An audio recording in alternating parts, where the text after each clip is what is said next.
Hey guys, இன்னைக்கு நம்ம இந்த சீரீஸோட 14th எபிசோடு தான் பார்க்க போறோம். போன எபிசோடு கடைசியில ஷின்னுக்கு விஷயம் தெரிஞ்சு ஹீரோ கிட்ட போய் பேச, அப்புறம் அவனும் ஷின்னே ஏத்துக்கிட்டான்னு ஹீரோயின் கிட்ட போய் பேச போறான். அவன் பண்ணதுக்கெல்லாம் சாரி கேட்கறான். ஆனா ஹீரோயின் இனிமே நீங்க எனக்கு தேவையில்லை அப்படின்னு சொல்லிட்டாங்க இருந்து கிளம்புறா. ஹீரோ கார்ல ரிட்டர்ன் வரும்போது நம்ம இவ்வளோ பண்ணியிருக்கோம், அவ இப்படி பேசதான் செய்வா, ஆனா நான் விட மாட்டேன், அவகிட்ட எப்படியாவது பேசிடணும்னு நினைக்கிறான். இப்ப அப்படியே ஆபீஸ்ல ஹீரோயினுக்கு தான் மெசேஜ் பண்றான். இன்னைக்கு நம்ம லஞ்ச் ஒன்னா சாப்பிடலாமா, உங்ககிட்ட நிறைய பேசணும், நான் எல்லாத்தையுமே புரிய வைக்கிறேன், ரொம்ப சாரி அப்படின்னு கேக்குறான். ஆனா அவ அந்த மெசேஜை பார்த்துட்டு ரிப்ளை கூட பண்ணல, அப்படியே வச்சுட்டா. அப்ப அவ லைப்ரரிக்கு போவ, அங்கேயே நிக்கிறான். நான் உங்ககிட்ட கொஞ்சம் பேசணும் அப்படின்னு சொல்லி பேரெல்லாம் சொல்லி கூப்பிடுறான். அவ உடனே என்ன பேர் சொல்லிலாம் கூப்பிடாதீங்க அப்படின்னு சொல்லவும், சரி எடிட்டர் நான் உங்ககிட்ட கொஞ்சம் பேசணும்னு சொல்றான். வேலை விஷயமாவான்னு கேட்க இல்லங்கவும், சரி நான் அப்ப கிளம்புறேன் அப்படின்னு சொல்லிட்டு அங்க இருந்து கிளம்பிட்டா. இப்ப அப்படி இன்னொரு பக்கம் நம்ம கங்கு இருக்காங்கல்ல, அவங்க சீனியருக்கு காஃபி கொண்டு வந்து வைக்க சீனியர் அதை பார்த்துட்டு என்ன விஷயம் நம்ப முடியலையே, கொஞ்ச நாள் என்கிட்ட நீ நல்ல முறையில் நடந்துக்கிறிய, ஒருவேளை உன்கிட்ட வட்டி கம்மியாக வாங்குவேன்னு நினச்சியா, அதை மட்டும் கனவுல கூட நினைக்காத அப்படின்னு சொல்ல, அதெல்லாம் ஒன்றும் இல்லை அப்படின்னு சொல்றாரு. அவர் மனசுல உள்ளது இவங்களுக்கு எங்க புரியுது. அப்போ சீனியர் ஒரு வீட்டை காட்டுறாங்க. இதை கட்டியிருக்க விதத்துல இருந்து எல்லாமே நல்லா இருக்கு அப்படின்னு சொல்லிட்டு இருக்க நம்ம கங்கு ஒண்ணு, அப்ப அவரை வாங்கி தர சொல்ல வேண்டியதுனே, உன்னோட ரிச்சு காய் அப்படின்னு சொல்றாரு. இப்பதான் இன்னொரு விஷயம் காட்டுறாங்க. நேற்று சீனியரும் கங்கும் சரக்கடிக்க போயிருந்தாங்கல்ல, அப்ப கங்கு கூட நம்ம சீனியரோட போன் எடுத்து பார்த்தாரு. அதுல கூட நான் உனக்கு வீடு வாங்கி தரேன் அப்படின்னு ஒரு மெசேஜ் வந்துருச்சுல்ல, அந்த நேம ரிச் காயின்னு தான் சேவ் பண்ணி வச்சிருந்திருப்பாங்க. நம்ம கங்கு யாருன்னு கேட்க, அது என்னோட தூரத்து சொந்தம், எங்க அம்மா அப்பா இறந்ததுக்கு அப்புறம் அவர் தான் பாத்துக்கிறாரு அப்படின்னு சொல்றாங்க. ஒரு வயசான ஆள் வந்தார்ல, அவங்க தான் இப்ப சீனியரை பாத்துக்கிறாங்க போல. பரவாயில்ல, உனக்காவது வீடு வாங்கி கொடுக்குற அளவுக்கு ஒரு சொந்தம் இருக்கு அப்படின்னு சொல்லி நம்ம கங்கு சொல்ல, அதெல்லாம் எனக்கு தேவையில்ல, வீட்டோட வேலை எல்லாம் குறைய போகுது, நான் வீடு வாங்க போறதில்ல அப்படின்னு சொல்ல, கங்கு ஒண்ணு இப்படி மாசம் மாசம் காசு செலவு பண்றதுக்கு சேவ் பண்ணி வைக்கலாம் அப்படின்னு ஏதோ பேச வராரு. நம்ம சீனியர் ஒண்ணு ஹனி அப்படின்னு சொல்றாங்க.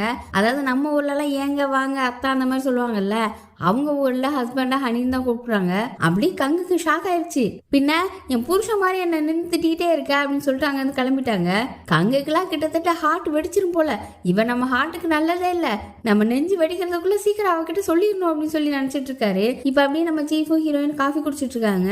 அப்ப சீஃப் ஹீரோயின் கிட்ட இப்ப எல்லாம் எப்படி போகுது அப்படின்னு கேட்க, அவளும் நல்லா போகுதுன்னு சொல்ல, நீ இதுக்கெல்லாம் எனக்கு தான் தேங்க்ஸ் சொல்லணும், நான் தானே நம்ம பாஸ் கிட்ட பேசினேன்னு சொல்ல, இவனும் உங்களுக்கும் சீக்கிரம் ஒரு ஃப்ரீலான்சர் கிடைக்கணும் அப்படின்னு சொல்லி பேசிட்டு இருக்கும்போது நம்ம சீஃபுக்கு ஒரு கால் வருது.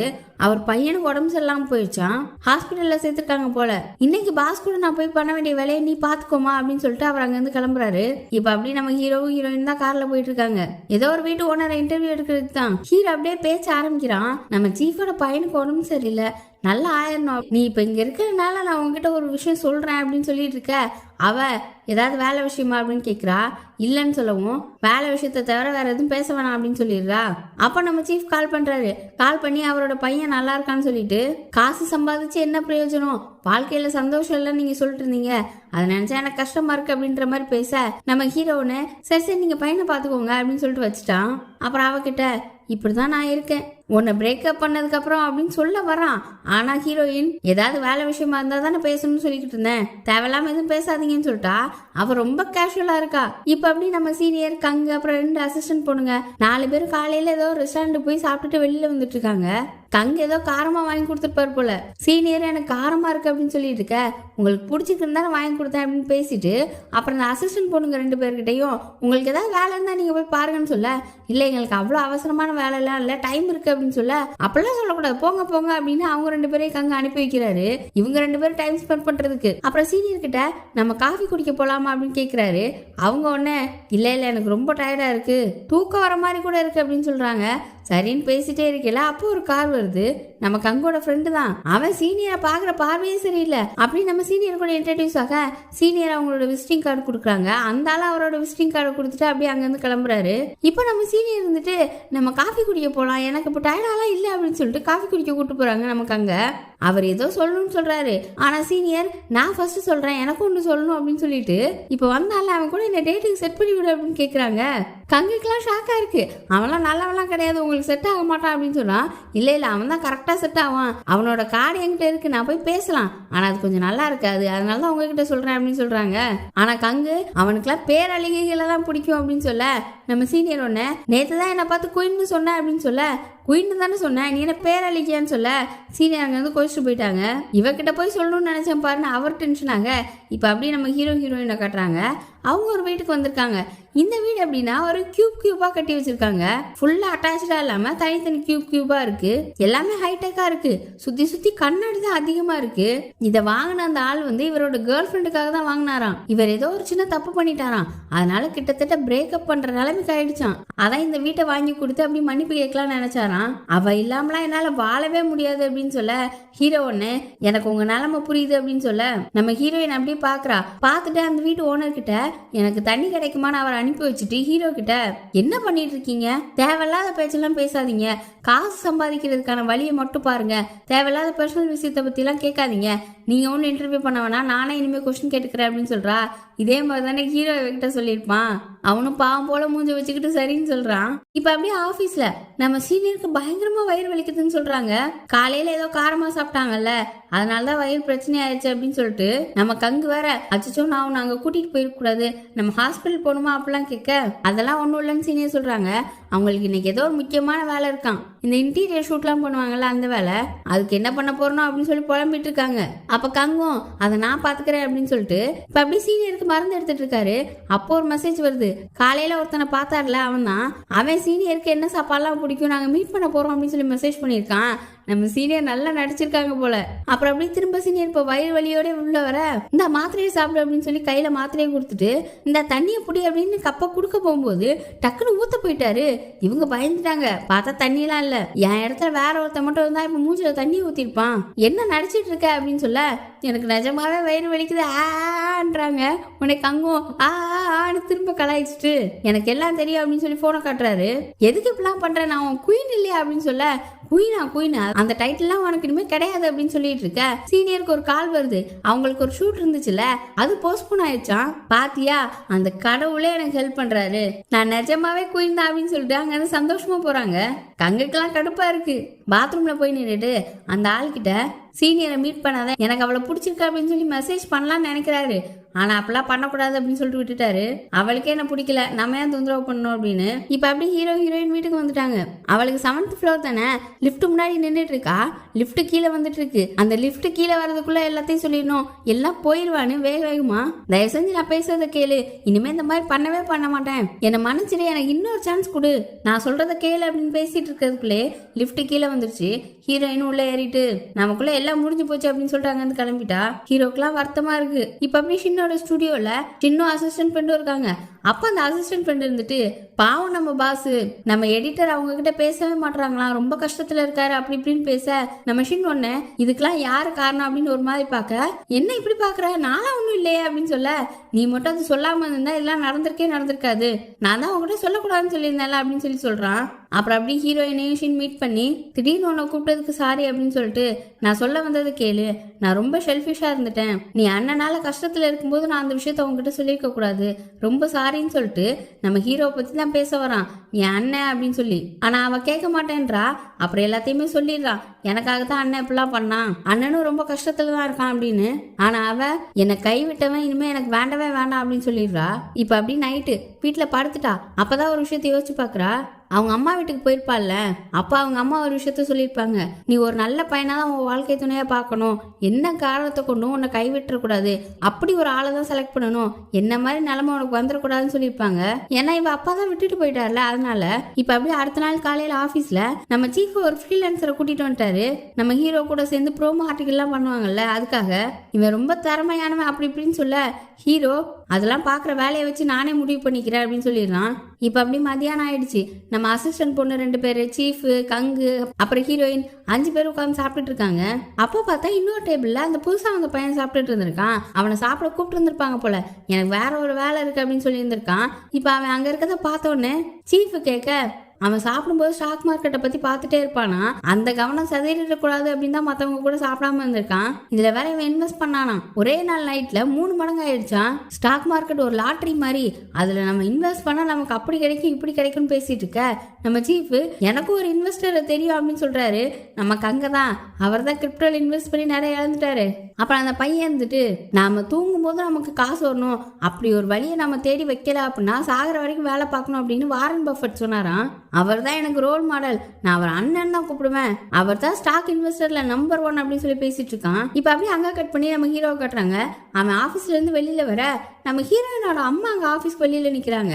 ஹீரோயினோட அம்மான்னு தெரியாம நீங்க இப்ப இங்க இன்சூரன்ஸ் விற்க, பேப்பர் விற்க, பால் விற்கன்னு எதுக்காவது வந்திருந்தீங்கன்னா கிளம்பிடுங்க, இங்கெல்லாம் மத்தவங்க வரக்கூடாது அப்படின்னு சொல்ல, இல்ல என் பொண்ணு இங்கதான் வேலை பாக்குறா, எடிட்டரோட அம்மா அப்படின்னு சொல்ல இவனுக்கு ஒரே ஷாக் ஆயிடுச்சு. வேகமா வந்து சாரிம்மா, நீ யாருன்னு தெரியாம எப்பெல்லாம் பேசிட்டேன், நான் தான் இந்த கம்பெனியோட பாஸ், வாங்களே போய் சாப்பிடுவோம் அப்படின்னு சொல்லி கூட்டு போய் சாப்பிட உட்கார வச்சிருக்கான். உங்க வேலையெல்லாம் விட்டுட்டு எதுக்கு இவ்வளவு பெரிய ஹோட்டல் கூட்டிட்டு வந்திருக்கீங்க அப்படின்னு கேட்க அவன் அவங்க கிட்ட, நீங்க எடிட்டரோட அம்மா, நான் உங்களை கண்டிப்பா நல்லபடியா பாத்துக்க வேணாமா அப்படின்னு சொல்லிட்டு நான் உங்களோட பொண்ணை விரும்புறேன்னு மனசுக்குள்ளே சொல்றான். அவங்களும் நீங்க ரொம்ப நல்ல பையன், உங்களுக்கு கிடைக்க போற பொண்ணு நல்ல பொண்ணு அப்படிலாம் சொல்லிட்டு இருக்க.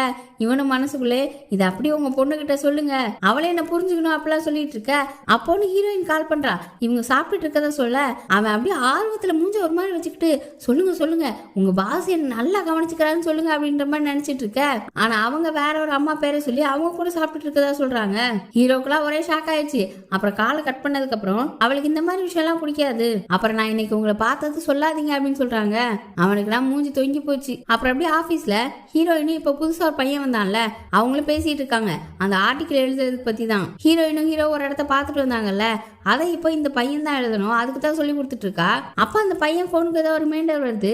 அவனும் இந்த நேரம் நான் ஸ்டாக்கை பார்ப்பேன் அப்படின்னு சொல்லி பார்த்துட்டு ரொம்ப சந்தோஷப்படுறான். அவன் ஸ்டாக் ஏதோ பயங்கரமா மேல போயிடுச்சான். அப்புறம் அவனே டக்குன்னு மூஞ்ச மாத்திட்டு, வாரன் பஃபட் சொல்லியிருக்காரு 10 நிமிஷத்துல விற்கிறது இல்ல ஸ்டாக்கு, லாங் டைமா வச்சிருக்கணும் அப்படின்னு சொல்லிட்டு உட்காந்துட்டான். அப்புறம் திரும்ப போனை பார்த்துட்டு, அச்சோ போச்சே எல்லாம் போச்சு, அப்ப உயரத்தை தொட்டுச்சு, அந்த டைம்ல நான் வித்திருக்கலாமே அப்படின்னு சொல்லி வருத்தப்பட்டு இருக்கான். ஒரே ஸ்டாக்குன்னு தான் புலம்பிட்டு இருக்கான். வேலையிலே கவனம் இல்ல. இன்னொரு பக்கம் நம்ம சீனியர் ஒரு ஆள் கூட லஞ்சுக்கு போனாங்கல்ல, செம்ம கோவமா வராங்க. நம்ம கங்கோட ஃப்ரெண்டு கூட போனது தான். அவங்க சாப்பிட போயிருந்திருக்காங்க. அப்ப அந்த ஆள் கிட்ட நம்ம ஒரு போட்டோ எடுத்து அதை கங்குக்கு அனுப்புவோம் அப்படின்னு சொல்ல அந்த ஆளு சரின்னு சொல்லிட்டு அவரோட போனை எடுத்து போட்டோ எடுக்க போறாரு. அப்ப அந்த ஆளுக்கு ஒரு கால் வருது, மூத்த அத்தை அப்படின்னு போட்டிருக்கு. கால் அட்டன் பண்ணுங்கன்னு சொன்னா இல்ல பரவாயில்ல வேணாம் அப்படின்னு சொல்லிட்டு திரும்ப போட்டோ எடுக்க வராரு. அப்போ ஒரு மெசேஜ் வருது, என்னாச்சு பிஸியா இருக்கீங்களா, அம்மா அப்பா வெளியில போயிருக்காங்க, அதனால இன்னைக்கு ஒன்னா டைம் ஸ்பெண்ட் பண்ணலாம் அப்படின்னு சொல்லி. இதை பார்த்தோன்னே சீனியர் ஒரு மாதிரி பார்க்க, இல்ல எங்க மூத்த அத்தைக்கு கொஞ்சம் உடம்பு சரியில்லை, அவங்க இந்த மாதிரி கண்ணமானிக்கு ஏதாவது பேசுவாங்க அப்படின்னு சொல்லிட்டு இருக்க. சரி போட்டோ எடுக்கலாம் அப்படின்னு சொல்லிட்டு அந்த ஆள் போன் எடுக்கவும் சீனியர் உடனே அவங்க போன்ல இருந்து இந்த ஆளுக்கு கால் பண்றாங்க. அதுல பார்த்தா 2வது மூத்த அத்தைன்னு போட்டிருக்கு. போட்டு செம்மையா பொழந்துட்டாங்க. உன்னோட லவ்வருக்கு துரோகம் பண்ணுவியாடா அப்படின்னு சொல்லி அடிச்சுட்டு வந்துட்டாங்க. அந்த ஆள் மட்டும் அவன் ஃப்ரெண்டா இல்லைன்னா அவனை கொண்டிருப்பேன், எங்கேயாவது என் கண்ணில் படட்டும் அப்படின்னு சொல்லிட்டு கோவமா அங்கேருந்து கிளம்புறாங்க. நம்ம கங்கு அவனெல்லாம் என்ன பண்ண அப்படின்னு சொல்லி அவருக்கு கோவமா திட்டுற மாதிரி அப்படி சிரிச்சிட்டு இருக்காரு. அவருக்கு தான் சீனியரை பிடிக்குமே, ரொம்ப சந்தோஷமாயிட்டாரு. நம்ம சீஃப் மற்ற அசிஸ்டன்ட் பொண்ணுங்களும் அப்படி வித்தியாசமா பாக்குறாங்க, இவன் திட்டுறானா இல்ல சிரிக்கிறானா அப்படின்னு. அப்புறம் கங்கு ஒரு ப்ராஜெக்ட் பத்தி சொல்றாரு. என்னன்னா ஒரு ஆள் காட்டுக்குள்ள வாழ்றாராம், ஒரு குடிசை வீட்டுல ரொம்ப வருஷமா வாழ்ந்துட்டு இருக்காராம். அவரை பத்தி நம்ம ஆர்டிக்கல்ல போடுவோம், நான் அதை பத்தி வேலை பார்த்துட்டு இருக்கேன் அப்படின்னு சொல்லிட்டு இருக்க. அந்த புதுசா வந்த பையன், இது என்ன சேர், உட்கார்றதுக்கு நல்லாவே இல்ல, மத்த மேகசின்ல எல்லாம் சேர் சூப்பரா இருக்கும் அப்படின்னு சொல்ல, ஹீரோ இருந்துட்டு வேலை பாக்குறவன் எந்த இடத்துல இருந்தாலும் நல்லா வேலை பார்ப்பான் அப்படின்னு சொல்லிட்டு அங்க இருந்து கிளம்புறான். அப்ப அந்த புதுசா வந்த பையன் சோகமாயிட்டானே. ஹீரோயின் அவனை சமாதானப்படுத்துறதுக்காக, ஆமா சேர் கொஞ்சம் நல்லா இல்லதான், ஆனா இது பழகிரும் அப்படின்னு சொல்லிட்டு இருக்கும்போது ஹீரோ டக்குன்னு வந்து, நாம எல்லாத்துக்கும் புது சேர் வாங்குறோம், கம்ஃபர்டபுளான சேர் இருந்தாதான் நல்லா வேலை பார்க்க முடியும் அப்படின்னு சொல்லிட்டு போறான். ஹீரோயின்லாம் அப்படி முழிக்கிறா, முறைக்கிறா. இப்ப அப்படி திரும்ப ஹீரோயினையும் அந்த புது பையனையும் தான் காட்டுறாங்க. அந்த பையன் உட்காந்துட்டு ஆர்டிக்கல் எழுதிட்டு இருக்கான். அப்ப ஏதோ மெசேஜ் வருதுன்னு எடுத்து பார்த்துட்டு ஹீரோயின் கிட்ட, நான் இதுக்கு முன்னாடி ஒரு மேகசின்ல ஃப்ரீலான்சிங் பண்ணேன், அதுல அவங்க காசு கொடுக்க மாட்டாங்க, நான் நல்லா தான் பண்ணியிருந்தேன் அப்படின்னு சொல்லிட்டு இருக்கான். ஏதோ திரும்ப ஒர்க்கா எழுதி தரணும் அப்படின்னு சொல்லியிருப்பாங்க போல. ஹீரோயினும் ஒன்னே, சரி அப்ப நல்லபடியா திரும்ப எழுதி கொடுங்க, உழைச்ச காசெல்லாம் விட்டுறக்கூடாது அப்படின்னு சொல்லிட்டு இருக்க. எனக்காக நீங்க இந்த ஆர்டிக்கல் எழுதுறீங்களா, நான் அதை போய் எழுதுறேன் அப்படின்னு சொல்ல, அவளும் பாவப்பட்டு போய், சரி நான் உங்களுக்கு ஹெல்ப் பண்றேன், ஆனா அடுத்த மேகசின்ல உள்ள ஆர்டிக்கலை இப்போ நம்ம ஆபீஸ்ல உட்காந்து எழுதுறீங்க அப்படின்னு யாருக்கும் தெரியாம பாத்துக்கோங்க அப்படின்னு சொல்றா. அவட்ட வேற என் அப்பா அம்மா காசு செலவு கொடுக்கணும், என்னோட வாழ்க்கையை பாத்துக்கணும், என்கிட்ட காசே இல்லைன்ற மாதிரி அவன் பாம்போல சீன் போட்டிருப்பான். அதனாலதான் ஒத்துக்கிட்டா. ஆனா அந்த பையன் நல்லா இவளை ஏமாத்திட்டு பாத்ரூம்ல உட்காந்து ஸ்டாக் மார்க்கெட் தான் பாத்துட்டு இருக்கான், ஸ்டாக் ஏறுதா இறங்குதான்னு. அப்ப கொஞ்சம் ஏறவும் சந்தோஷத்துல குதிக்க போன் பாத்ரூம் கதவுக்கு அடியில விழுந்து அந்த பக்கமா போயிடுச்சு. இவனு கதவை திறந்துட்டு வெளியில வந்து அந்த போன் எடுக்க போக பார்த்தா நம்ம ஹீரோ எடுத்துட்டான். அப்புறம் வெளியில வந்து சீஃப் முன்னாடி அவனை திட்டிட்டு வேலையை விட்டு போ அப்படின்னு சொல்லி அனுப்ப பார்க்கும்போது ஹீரோயின் வேகமா வந்து அவன் மேல எந்த தப்பும் இல்ல, நான் தான் அவனோட வேலையை பண்றதா சொன்னேன், முத நாளே இவ்வளவு வேலை கொடுக்க வேணாம் தான் அப்படின்னு சொல்ல சீஃப் ஒன்னு ஹீரோயினை திட்டுறாரு. நம்ம ஹீரோ அதை ஸ்டாப் பண்றதுக்கு அந்த பையனை திட்ட, திரும்பவும் சீஃப் திட்ட, திரும்பவும் அந்த பையனை திட்ட, அப்புறம் கடைசியில போதும் தேவையில்லாம எதுவும் பேச வேணாம் வேலையை பாருங்க அப்படின்னு சொல்லிட்டு அங்க வந்து கிளம்பிட்டான். அப்புறம் அப்படியே அந்த பையன் ஹீரோயின் கிட்ட வந்து சாரி கேட்கறான். நான் எப்படியாவது காசு சம்பாதிச்சு பணக்காரன் ஆகணும்னு நினைச்சேன், அதனாலதான் இப்படிலாம் பண்ணிட்டேன், என்ன மன்னிச்சிருங்க, அப்புறம் ரொம்ப தேங்க்ஸ், நீங்க எனக்காக பேசுவீங்க நினைக்கல அப்படின்னு சொல்ல அவளும் நானும் காசு சேர்த்து வைக்கணும்னு நினைச்சேன், நல்லா வாழணுன்றதுக்காக, உங்களோட ஃபீலிங் எனக்கு புரியுது, முதல்ல நீங்க வேலை நல்லா பார்க்கணும், அப்பதான் ஸ்டாக்ல இன்வெஸ்ட் பண்ண முடியும், சம்பாதிக்க முடியும் அப்படின்னு சொல்றா. அவனும் சரி எனக்கு புரியுது அப்படின்னு சொல்லிட்டு நீங்க ரொம்ப நல்லவங்களா இருக்கீங்க, அதனாலதான் நம்ம பாஸ்க்கு கூட உங்களுக்கு பிடிச்சிருக்கு அப்படின்னு சொல்ல அவன் முழிக்கிறா. ஆமா அந்த சேர் விஷயத்துல அப்புறம் இப்போ அவர் தான் உங்களை நல்லா கேர் எடுத்துக்கிறாரு அப்படின்னு சொல்லிட்டு அங்க இருந்து கிளம்புறான். இவன் முகத்துல அப்படியே 50-50 தான், பிடிக்குதா பிடிக்கலையான்ற மாதிரியே ரியாக்ஷன் இருக்கு. அப்புறம் நம்ம சீனியர் மீட்டிங் ரூம்ல உட்காந்துருக்க அங்க நம்ம கங்கு வராரு. உங்களுக்கு ஒன்றும் பிரச்சனை இல்லையே, என் ஃப்ரெண்டால உங்க லஞ்ச் வீணா போயிடுச்சு, அதை காம்பன்சேட் பண்றதுக்கு நான் உங்களை படத்துக்கு கூட்டு போறேன் வரீங்களா அப்படின்னு கேக்குறாரு. எதுக்கு இப்ப தேவையில்லாம பேசுறீங்க அப்படின்னு சொல்ல இல்ல நான் தானே ரெஸ்பான்சிபிள் எடுத்துக்கணும் அப்படின்னு சொல்லும்போது எனக்கு ஒரு பிளான் இருக்குன்னு சொல்றாங்க. அப்ப அவங்களுக்கு ஒரு மெசேஜ் வருது, அந்த ரிச் கைன் சேவ் பண்ணிருப்பாங்கல்ல அந்த ஆள் தான், அதுல அவரை இன்னைக்கு டின்னருக்கு வர முடியாதுன்னு சொல்லி அனுப்பியிருக்காரு. சரி என் பிளான் கேன்சல் ஆயிடுச்சு, நம்ம போலாம் அப்படின்னு சொல்லிட்டு அங்க இருந்து கிளம்புறாங்க. கங்கு முகத்துல கொஞ்சம் வருத்தமா இருக்கு, யாரோ ஒரு தூரத்து சொந்தத்தை பார்க்க முடியலன்றதுக்காக எதுக்கு வருத்தப்படணும் அப்படின்னு யோசிக்கிறாரு. இப்ப அப்படி நம்ம ஹீரோ தான் காட்டுறாங்க. அவன் அந்த புது பையனுக்கு நிறைய மெட்டீரியல்ஸ் எல்லாம் எடுத்து கொடுத்துட்டு நிறைய விஷயம் சொல்லிக்கிட்டு இருக்கான். அப்ப அவன் போனை மறைச்சு வச்சு பார்த்துட்டு இருக்கான். அதை அவன் பார்த்துட்டு இன்னுமா ஸ்டாக் மார்க்கெட் பார்த்துட்டு இருக்க அப்படின்னு சொல்லி அந்த போனை கொடுங்க. பார்த்தா அந்த பையன் ரெக்கார்டிங் ஆன் பண்ணி வச்சிருக்கான். பெண் எதுவும் கொண்டு வரலையா, ஹீரோ திட்டுவானோ என்னன்னு நினைச்சு ரெக்கார்டிங் ஆன் பண்ணி வச்சிருக்கான். அப்பதான் அவன் சொல்றதெல்லாம் கேட்டு வேலை நல்லா பார்க்க முடியும் அப்படின்னு. முதல்ல நீ சொல்லிருக்கலாம்ல, நான் திட்டி இருக்க மாட்டேன்ல அப்படின்னு சொல்ல இல்ல ஏற்கனவே கோவமா இருந்தீங்க, இதுல பெண்ணு வேற கொண்டு வரலன்னு சொன்னா இன்னும் கோவப்படுவீங்களே அப்படின்னு தான் சொல்லல அப்படின்னு சொல்ல சரின்னு அனுப்பி வச்சிட்டான். இப்ப அந்த பையன் லைப்ரரியில இருக்க ஹீரோ திரும்பவும் வந்து நீ என்ன பண்றேன்னு பார்க்காம நான் உன்னை திட்டேன் சாரி அப்படின்னு கேக்குறான். பரவாயில்ல சார், இதுல என்ன இருக்கு, ஏற்கனவே உங்களோட நம்பிக்கையை நான் உடைச்சிட்டேன், அப்ப என் மேல சந்தேகம் வரதானே செய்யும். வாரன் பஃபட் சொல்லியிருக்காரு, நம்ம மேல நம்பிக்கை வர்றதுக்கு நிறைய காலம் ஆகும், ஆனா அந்த நம்பிக்கை காணாம போறதுக்கு 5 நிமிஷம் போதும், எனக்கே கொஞ்சம் அசிங்கமா தான் இருக்கு சாரி அப்படின்னு சொல்ல இல்ல அதெல்லாம் ஒண்ணும் இல்லை அப்படின்னு சொல்லும்போது இந்த பையனோட ஃபேமிலி ரொம்ப ஏழையா, எப்படியாவது பணக்காரனா ஆயிர மாட்டோமா அப்படின்னு சொல்லி தான் பாத்துட்டு இருக்கேன் அப்படின்னு சொல்ல ஹீரோ ஒண்ணு காசு சம்பாதிக்கிறதுலாம் முக்கியம் தான், ஆனா அதே நேரம் நம்மளை சுத்தி நமக்கு நல்லது நினைக்கிறவங்களே நம்ம பார்க்கணும். காசு போனா திரும்ப வந்துடும், ஆனா யாரோட மனசையாவது இழந்துட்டோம் அப்படின்னா அது திரும்ப வாங்க முடியாது அப்படின்னு சொல்லி சொல்றான். இந்த இடத்துல நான் ஹீரோயின் பக்கத்துல நின்று இதெல்லாம் கேட்டுட்டு இருப்பான்னு நினைச்சேன், ஆனா இல்ல எல்லா சீன்லயும் அப்படிதான் வைப்பாங்க, ஆனா இந்த சீன்ல மட்டும் மிஸ் பண்ணிட்டாங்க போல. இப்ப அப்படியே திரும்ப அந்த பையன் சீட்டுக்கு வந்து ஹீரோ ஒரு பழமொழி சொன்னால கடைசியா, காசு எப்ப வேணா போகும், ஆனா ஒருத்தவங்களோட மனசை இழந்துட்டோம்னா திரும்ப சம்பாதிக்க முடியாதுன்னு அதை சொல்லிட்டு நான் வாரன் பஃபட் தான் என்னோட அண்ணன் மாதிரி நினைச்சிட்டு இருந்தேன், ஆனா இனிமே ஹீரோ தான் என்னோட அண்ணன், இல்ல அண்ணன் இல்ல என்னோட பிரதர் இன்லா, எனக்கு ஒரு அக்கா இருக்கா அப்படின்னு சொல்லிட்டு ஒருத்தவங்களோட போட்டோ காட்டுறான். அவங்க இந்த மேகசின் ஃபீல்ட்ல ரொம்ப ஃபேமஸா. அந்த போட்டோவை பார்த்தோன்னே நம்ம சீஃப் கங்கெல்லாம் வாயடிச்சு போயிட்டாங்க, இவங்களோட தம்பி அணி அப்படின்ற மாதிரி. அப்புறம் ஹீரோவுக்கு இவளை செட் பண்ணி விடலான்னு பேசிட்டு இருக்க ஹீரோயின் கிட்ட என் அக்காவை நீங்க இன்டர்வியூ எடுத்திருக்கீங்க தானே, என் அக்காவும் ஹீரோவும் நல்ல பேர் தானே அப்படின்னு சொல்லி கேட்கறான். ஹீரோயினுக்கு கொஞ்சம் கடுப்பா தான் இருக்கு, இருந்தாலும் ஆமான்னு சொல்லியிருப்பா போல. இப்ப சீஃப் அந்த புது பையன் ஹீரோ கிட்ட வந்து அவளோட போட்டோவை காமிச்சு இவ கூட பிளைண்ட் டேட்டுக்கு போங்க அப்படின்னு சொல்லி சீஃப் சொல்றாரு. என்ன சொல்றீங்க அப்படின்னு கேட்க இவங்க நம்ம மேகசின் ஃபீல்ட்ல ஃபேமஸான ஆளு அப்படின்னு சொல்ல அந்த பையனும் நான் என் அக்காவை பத்தி யார்கிட்டயுமே பேச மாட்டேன், பேசினா உடனே அக்கா கூட செட் பண்ணி விட சொல்லுவாங்க, ஆனா நீங்க தான் என் அக்காவுக்கு கரெக்டா இருப்பீங்கன்னு எனக்கு தோணுது, அதனாலதான் உங்ககிட்ட இன்ட்ரோடியூஸ் பண்ணி விடணும்னு நினைக்கிறேன் அப்படின்னு சொல்ல ஹீரோ அதுக்கெல்லாம் டைம் இல்லைன்ற மாதிரி சொல்றான். நம்ம சீஃபும் நீங்க தான் உங்க வாழ்க்கையில சந்தோஷத்தை தேடிட்டு இருக்கீங்கல்ல, இதான் சரியான சமயம்னு சொல்ல அந்த புது பையன் இருந்துட்டு நம்ம எடிட்டர் கூட சொன்னாங்க நீங்களும் என் அக்காவும் நல்ல பேரா இருப்பீங்க அப்படின்னு சொல்ல ஹீரோ அப்படி ஷாக்கா பாக்குறான். அப்புறம் இன்னைக்கு நைட்டே நீங்க ஃப்ரீயா இருக்கீங்களா, என் அக்கா ஃப்ரீ தான் அப்படிலாம் வேற கேட்டுட்டு இருக்கான். அப்புறம் அப்படியே அங்க கட் பண்ணி நம்ம ஹீரோ லைப்ரரிக்கு வேகமா வரான். ஹீரோயின் அங்கதான் நின்றுட்டு இருக்கா போல. அவகிட்ட நீ இந்த மாதிரி சொன்னியா அப்படின்னு கேக்குறான். வேற என்ன சொல்லணும், இன்னும் என் மனசு மாறும்னு நினைக்கிறீங்களா, உங்களுக்குலாம் எல்லாமே ஈஸியா இருக்குல்ல, எல்லாமே உங்ககிட்ட இருக்கு, எல்லாத்துலயுமே உங்களுக்கு வெற்றி தான் கிடைக்குது, அதனால எல்லாம் ஈஸி தான் நினைச்சிட்டு இருக்கீங்கல்ல, ஆனா சில விஷயங்கள் ஈஸியா கிடைக்காதுன்னு கோத்துல அங்க இருந்து போயிட்டா. இவனுக்கு அவளை எப்படி சமாதானப்படுத்துறதுன்னே புரியல. இப்ப அப்படியே அன்னைக்கு சாயந்தரம் ஹீரோயினோட அம்மா அவளுக்கு போன் பண்ணி மீட் பண்றாங்க. காலையிலே சியோலுக்கு வந்துட்டதாகவும் அவங்க கடையோட ஓனர் மாறிட்டாங்களாம். இப்ப அவங்க கடையோட லீஸ் வர முடியுதான், அதனால இப்ப ஏற்கனவே கொடுத்துட்டு இருந்ததை விட 30% அதிக அட்வான்ஸ் கொடுக்கணும்னு அந்த ஆள் சொல்லிட்டு இருக்காராம். எங்கேயுமே காசு கிடைக்கல, நாம வேணா உங்க பாஸ் கிட்ட கேட்போமா, அவர் உன்னை பத்தி புகழ்ந்து பேசின பேசினாரு அப்படின்னு சொல்ல தேவையில்லாம எதுவும் பேசாதீங்க, நான் வேலையை விட்டு போகணுமா அப்படின்னு சொல்லி வருத்தமா சொல்றா. இப்ப அப்படி நைட் ஆயிடுச்சு. ஹீரோயின் இன்டர்நெட்ல இந்த கடைகளை லீஸ்க்கு எடுக்கிறது, அப்புறம் வாடகைக்கு எடுக்கிறது, இந்த மாதிரி சட்டத்திட்டங்கள் பார்த்துட்டு இருக்கா. அப்பதான் அவளுக்கு ஒரு விஷயம் ஞாபகம் வருது. அவ ஒரு வெப்சைட்ல இருக்கால, நிறைய போஸ்ட் கூட போடுவாளே, அதுல போடலாம்னு யோசிக்கிறா. இப்ப அதுல என்ன போஸ்ட் போடுறா அப்படின்னா, உங்களுக்கு யாருக்கா இந்த கடை லீஸ் பத்தின விஷயங்கள்லாம் தெரியுமா? என் அம்மா ஒரு சின்ன கடை வச்சிருக்காங்க, அது லீஸ்க்கு எடுத்ததுதான், கிட்டத்தட்ட டைம் முடிஞ்சிருச்சு. அந்த நேரத்துல ஓனர் புதுசா மாதிரி இப்ப அடுத்து லீஸை ரினியூவல் பண்றதுக்கு 30% அதிகமா டெபாசிட் கேக்குறாங்க அப்படின்னு சொல்லி போட்டிருக்கா. அப்படி இன்னொரு பக்கம் நம்ம கங்கை சீனியரை கட்டுறாங்க. கங்கு கேட்டுக்கிட்ட மாதிரியே சீனியரும் படத்துக்கு வந்திருக்காங்க. அப்ப கங்கு பாப்கார்ன் வாங்கிட்டு இருக்கும்போது சீனியருக்கு ஒரு கால் வருது. அதான் அந்த ரிச் காயின் போட்டிருப்பாங்கல்ல, அந்த ஆள் தான் போன் பண்ணிருக்காரு. இவங்களும் கொஞ்சம் ஓரமா போய் பேசிட்டு இருக்காங்க. வீடை வாங்கிக்கொண்டு தான் சொல்லியிருப்பாரு போல. இவங்க நான் வீடுலாம் வாங்க போறது இல்லை அப்படின்னு சொல்லிட்டு இருக்க. அப்ப கங்கு எங்க சீனியரை காணுமே அப்படின்னு சொல்லிட்டு வராரு. அவங்க போன் பேசிட்டு இருக்கதையும் பாக்குறாரு. என்ன பத்தி கவலைப்படாதீங்க, உங்க ஒய்ஃபை போய் கவனிங்க. இப்படி சீக்கிரட்டா என்கிட்ட போன் பேசிட்டு இருக்கதை கண்டுபிடிச்சாங்கன்னா என்ன ஆவீங்க? அடுத்த வாரம் அந்த ஹோட்டல்ல என்ன வந்து மீட் பண்ணுங்க அப்படின்னு சொல்லி சொல்றாங்க. கங்கு இதெல்லாம் கேட்டு ரொம்ப ஷாக் ஆயிட்டாரு. கையில வச்சு இந்த பாப்கார்ன ஷாக்ல கீழே போட சீனியர் இந்த சத்தம் கேட்டு திரும்பி பாக்குறாங்க. என்னாச்சுன்னு பதறி அடிச்சு ஓடி வராங்க. கங்கு என்ன நடக்குது? ஏதோ தூரத்து சொந்தம்னு சொன்ன, இப்ப கல்யாணம் ஆனவர் கூட அஃபேர்ல இருக்கியா? உனக்கு வெக்கமாவே இல்லையா? எதுக்கு இப்படி ஒரு வாழ்க்கையை வாழணும்? நீ எல்லா விஷயத்திலயும் நல்லா தானே இருக்க அப்படின்னு சொல்ல நம்ம சீனியர் இருந்துட்டு ஏதாவது சொல்லிட்டு இருக்காது அப்படின்னு சொல்லிட்டு அங்க இருந்து கிளம்ப பாக்குறாங்க. ஆனா அவர் திரும்ப புடிச்சு இழுத்து ஏன் இந்த மாதிரி ஒரு வாழ்க்கையை வாழ்ற அப்படின்னு கேக்குறாரு.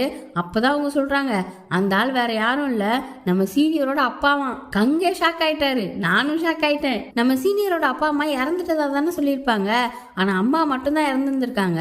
ஆனா சீனியர் ஸ்கூல் படிச்சுட்டு இருக்கும் போதே அவங்க அம்மாவுக்கு உடம்பு சரியில்லாம படுத்துட்டாங்க போல. அப்பவே சீனியரோட அப்பா ஒரு பொண்ணோட அஃபேர் வச்சிருந்திருக்காரு. அவங்க அம்மா இறந்து 1 மாசம் கூட ஆகல, அதுக்குள்ள வேற ஒரு கல்யாணம் பண்ணிருக்காரு. அப்பவே நமக்கு அப்பாவும் ஒருத்தர் இல்லன்றதையும் முடிவு பண்ணிருக்காங்க. அதனாலதான் அவங்களுக்கு கல்யாணம் பண்ணணும்ன்ற ஆசையே இல்லாம இருந்திருக்கு. ஆனா எதுக்காக வீட்டு வாடகை வாங்குற அப்படின்னு கேட்டா, அப்பப்ப வாடகை கொடுக்கும் போதாவது நான் ஒருத்தி இருக்கேன்ற ஞாபகம் வரும்ல, அதனாலதான் நான் எவ்வளவு சின்ன பிள்ளைத்தனமா இருக்கேன்ல அப்படின்ட்டு அழுகுறாங்க. வீடு வாங்காத காரணமும் இதுதானா? அவங்க அப்பாவை கில்ட்டியா ஃபீல் பண்ண வைக்கணும்ன்றதுக்காக தான் இதெல்லாம் பண்ணி இருந்திருக்காங்க. தங்குக்கும் ரொம்ப கவலையா இருக்கு. அப்படியே பக்கத்துல போய் உட்கார்ந்து சமாதானப்படுத்துறாரு. இன்னொரு பக்கம் நம்ம ஹீரோயின் போஸ்ட் போட்டால, அதுல டிராகன் இருந்து ரிப்ளை வந்திருக்கு. நம்ம ஹீரோ கிட்ட இருந்தா இதுல கவலைப்படுறதுக்கு ஒண்ணுமே இல்ல, இந்த மாதிரி பண்ணவே முடியாது. கான்ட்ராக்ட் ரினியூவல் பண்ற நேரம் இப்படி டெபாசிட்டை உயர்த்த கூடாது. அதுக்கு 1 மாசத்துக்கு முன்னாடியே அவங்ககிட்ட சொல்லி இருந்திருக்கணுமா? வேற ஒரு ஓனர் மாறினாலுமே 1 மாசத்துக்கு முன்னாடி இந்த கான்ட்ராக்ட் பத்தி பேசாம எதுவுமே மாத்த முடியாது. உங்களுக்கு ஏதாவது ஹெல்ப் வேணும்னா எனக்கு தெரிஞ்ச லாயர்ட்ட இன்ட்ரோடியூஸ் பண்ணி விடுறேன் அப்படிலாம் ரிப்ளை பண்ணிருக்கான். அந்நேரம் கரெக்டா அவங்க அம்மா வீட்டுக்கு வராங்க. அங்க எங்க நிறைய பேர்ட்ட காசு கேட்டு அலைஞ்சு திரிஞ்சு வந்திருக்காங்க. யாருமே கொடுக்கலையா, ரொம்ப டயர்டா வந்திருக்காங்க. அப்போ நம்ம ஹீரோயின் தான், இதெல்லாம் நீங்க கவலைப்படவே தேவையில்ல, நம்ம காசு அதிகமா கொடுக்க வேணாம் அப்படின்னு சொல்லிட்டு ஹீரோ ரிப்ளை பண்ணிருக்கான்ல, அதை பத்தி எல்லாம் காட்டுறா. அப்புறம் ஒரு சட்டத்தை பத்தி சொல்லியிருப்பான், அதையும் கூகுள்ல பாத்துருப்பா, அதெல்லாம் காட்டுறா. அவங்க அம்மா அதெல்லாம் பார்த்துட்டு ரொம்ப அழுகுறாங்க, சந்தோஷத்துல அழுகுறாங்க. இதை நினைச்சு ரொம்ப வருத்தப்பட்டிருப்பாங்க, கடை கைமீறி போயிருமோன்னு. இப்ப அப்படியே அவங்க அம்மா தூங்குறாங்க, பக்கத்துல உட்காந்துருக்கா. அப்ப அவ யோசிச்சு பாக்குறா, உன்னை எந்த நேரத்திலயும் கைவிடாத ஒரு ஆளை தான் நீ பாக்கணும் அப்படின்னு சொல்லியிருப்பாங்கல்ல, அதெல்லாம். இப்ப அப்படியே ஆபீஸ்ல நம்ம சின்னதான் கட்டுறாங்க. அவன் ஏதோ ஆர்டிகிள் சம்பந்தப்பட்ட பேப்பர்ஸை ஹீரோட டேபிள்ல வைக்க வந்திருக்கான். அப்ப தெரியாம மவுஸ்ல கைப்பற்றிருக்கும். சிஸ்டம் ஓபன் ஆக அது என்னன்னு பாக்குறான். அப்பதான் ஹீரோயின் போஸ்ட் போடுவாள், அந்த வெப்சைட் வந்திருக்கு. இந்த வெப்சைட் பத்தி ஹீரோயின் ஏற்கனவே ஷின்னு கிட்ட சொல்லி இருந்திருக்கா. அவ என்ன பேர்ல இருக்கான்றதையும் சொல்லி இருந்திருக்கா. ஷின்னு அதை பாக்குறான், நம்ம ஹீரோயின் மெசேஜ் தான். அதுல ஹீரோவும் ரிப்ளை பண்ணிருக்கானா. இதெல்லாம் பார்த்தவனுக்கு மூஞ்சில ஏதோ ஒரு பிரகாசம் தெரியுது. அப்படியே நம்ம ஹீரோவை பார்த்தா ஒரு ஹோட்டல்ல உட்காந்துருக்கான். நான் அதோ வந்துட்டே இருக்கேன் அப்படின்னு மெசேஜ் வருது. யாரை பார்க்க வந்திருக்கான்னு தெரியல, ஒருவேளை அந்த பிளைண்ட் டேட்டுக்கு தான் வந்திருக்கானு புரியல. அப்புறம் அப்படியே ஹீரோயினை பார்த்தா ரொம்ப சோகமா நின்றுட்டு இருக்கா. அப்புறம் திடீர்னு வெளியில ஓடி வந்துட்டு இருக்கா. அவசர அவசரமா டாக்ஸில ஏறி போயிட்டு இருக்கா. அப்பா வந்த போஸ்ட், அதுல வந்த கமெண்ட், டிராகன்ற பேர்ல வந்த கமெண்ட், இது எல்லாத்தையுமே பார்த்துட்டு இருக்கா. அதுல அவன் நிறைய சப்போர்ட்டிவாலாம் ரிப்ளை பண்ணி இருந்திருப்பான்ல. பிரேக்கப் ஆனதுக்கு அப்புறம் வானத்தை பார்த்து அழுதுட்டு அப்போ கூட ஒரு போஸ்ட் போட்டிருப்பாளே, அதுக்கு கூட இவன் ரிப்ளை பண்ணிருப்பான். அந்த நாயை பத்தி எல்லாம் யோசிச்சு கவலைப்படாதீங்க, உங்களோட வாழ்க்கையை பாருங்க அப்படின்ற மாதிரிலாம். இவளுக்கு இப்ப தெரிஞ்சிருச்சு போல டிராகன் தான் ஹீரோன்னு. இப்ப இவன் எங்க வந்திருக்கானா, ஹீரோ ஒரு ஹோட்டலுக்கு வந்திருந்தான்ல, ஏதோ ஒரு பொண்ணு கூட உட்காந்து பேசிட்டு இருக்கான். வேக வேகமா அவன்கிட்ட போய் எந்திரிங்க எந்திரிங்கன்னு மன்னிச்சிரும் கெஞ்சிட்டு இருந்தீங்க, அதுக்குள்ள இப்படி வேற ஒரு பொண்ணை பார்க்க வந்திருக்கீங்கன்னு கேட்டுட்டு இருக்க. பக்கத்துல இருந்த பொண்ணு எக்ஸ்கியூஸ் மீ அப்படின்னு கூப்பிடுது. என்னடான்னு பார்த்தா அது ஒரு பொண்ணு இல்ல, ஒரு ஆன்டி. ஏதோ இன்வெஸ்ட்மெண்ட் பத்தி தான் பேச வந்திருக்கான். அப்புறம் அவனும் ஒரு இன்வெஸ்ட்மெண்ட் பத்தி தான் பேச வந்திருக்கேன் அப்படின்னு சொல்ல சாரி சாரி சாரின்ட்டு அங்க இருந்து ஓடுறா. ஹீரோவும் அந்த லேடி கிட்ட சாரி கேட்டுட்டு பின்னாடியே போறான். இப்ப வந்திருக்கிறது ஒரு செலிபிரிட்டி தான். இந்த சீரியல்ல நிறைய செலிபிரிட்டியே கேமியோ ரோல்ல காட்டியிருப்பாங்க. இப்ப இந்த லேடி, அப்புறம் புதுசா அந்த ஃப்ரீலான்சர் பையன், நம்ம கங்கு டேட்டிங்க்கு போய் மீட் பண்ணார்ல ஒரு பொண்ணு, அவங்க, அப்புறம் நம்ம கியூட்டி பை அந்த பொண்ணு, அப்புறம் நம்ம சீனியர் கூட போட்டோ காமிச்சாங்கல்ல அதுல ஒரு பொண்ணு, அப்படின்னு நிறைய பேர் செலிபிரிட்டி தான். இப்ப ஹீரோ பின்னாடியே ஓடினானா அவளும் ஹோட்டல்ல விட்டு வெளியவே வந்துட்டா. அச்சோ அசிங்கப்பட்டமேன்னு இவன் வேகமா ஓடி பின்னாடி இருந்து கையை பிடிச்சி நிறுத்தி, நான் வேற ஒரு பொண்ணை பாக்குறது உனக்கு விருப்பம் இல்லையா அப்படின்னு சொல்லி கேக்குறான். அவன் முகத்துல கொஞ்சம் சந்தோஷம் தெரியுது. நீங்க ஏன் என்கிட்ட சொல்லல, நீங்க தான் அந்த டிராகனா அப்படின்னு கேக்குறா. அவன் எதுவுமே பதில் சொல்லல. அப்புறம் அவ, நீங்க எப்பவுமே எனக்காக இருந்திருக்கீங்க, என்னை எந்த நிலைமையில கைவிட்டதில்ல அப்படின்னு சொல்லிட்டு அவனை ஹக் பண்றா. ரெண்டு பேருக்கும் சந்தோஷம் தாங்கல. அப்படியே எபிசோட் முடியுது. அடுத்து ஒரு சின்ன கிளிப். என்னன்னா, நம்ம கங்கு இருக்கார்ல, அவர் கூட சொல்லியிருந்தார்ல மலையில ஒரு ஆள் குடிசை போட்டு வாழ்ந்துட்டு இருக்காரு அப்படின்னு. அவரை கூட இன்டர்வியூ பண்ணா நல்லா இருக்கும் அப்படின்னு சொல்லிட்டு இருந்தாரா. அவரை இன்டர்வியூ பண்ண மலையில கஷ்டப்பட்டு கங்கு ஏறி வர்றாரு. ஆனா அங்க போய் இன்டர்வியூ கொடுப்பீங்களான்னு கேட்டா அவர் முடியாதுன்னு தான் சொல்றாரு. நிறைய வாட்டி கங்கு கேட்டிருப்பார் போல. ஆனா அவர் ஒத்துக்கவே இல்லையா. நான் திரும்பவும் வருவேன் அப்படின்னு சொல்லிட்டு கங்கு போக, அந்த மலையில வாழ்றாருல அவரை இப்ப காட்டுறாங்க. இந்த பையன் என்ன எத்தனை தடவை சொன்னாலும் திரும்ப திரும்ப வரானேன்னு பாத்துட்டு இருக்காரு. அப்பதான் நமக்கு ஒரு போட்டோ கொட்டுறாங்க. இது வேற யாரும் இல்ல, நம்ம ஹீரோயினோட அப்பா. இவரு, ஹீரோயின், அவங்க அம்மா 3 பேர் இருக்க போட்டோ அந்த செல்ஃப்ல இருக்கு. அடுத்தடுத்து என்ன நடக்க போகுதுன்றதெல்லாம் தெரிஞ்சுக்க சேனலை சப்ஸ்கிரைப் பண்ணி பெல் ஐகானை பிரஸ் பண்ணி வச்சுக்கோங்க. வீடியோ பிடிச்சிருந்தா லைக் பண்ணுங்க, ஷேர் பண்ணுங்க. Bye by.